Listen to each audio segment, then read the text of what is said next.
Nangamatay ang mga isda at alagang hayop sa Mexico dahil sa matinding tagtuyot na nararanasan doon. Sa Syria naman, makapigil hininga ang pagsagip sa batang natrap sa balon. Papasada ng UB Express overseas.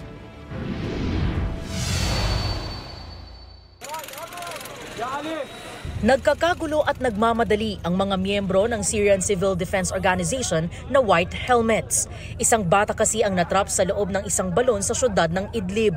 Sinubukan nilang hugutin ang bata gamit ang mga lubid pero masyadong makitid ang butas. Sa tagal ng operasyon, kinailangan bigyan ng oxygen source ang bata. Emosyonal ang isa sa mga kaanak ng bata na nakaantabay sa rescue operation. Maya-maya, gumamit na ang mga rescuer ng mga makina para maghukay sa paligid ng balon. At matugumpay na nasagip ang bata. Dinala siya sa ospital at maayos na raw ang kalagayan ngayon. Walang detalye mula sa mga otoridad kung paano napunta sa balon ng bata. Sa Chihuahua, Mexico, libo-libong patay na isda ang nagkalat sa isang lawa. Ayon sa mga opisyal, nangamatay ang mga isda dahil sa matinding tagtuyot na nararanasan doon.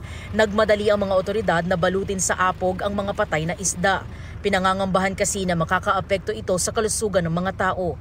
Bukod sa mga isda, apektado rin ng matinding init ang ilang hayop. Halos butot balat na lang ang ilang alagang baka at asno. Natuyo na kasi ang mga dam kaya halos wala nang mainom ang mga hayop. Mula sa New Mexico sa Amerika, muling matagumpay na nakarating ng space o kalawakan ang VSS Unity space plane ng kumpanyang Virgin Galactic.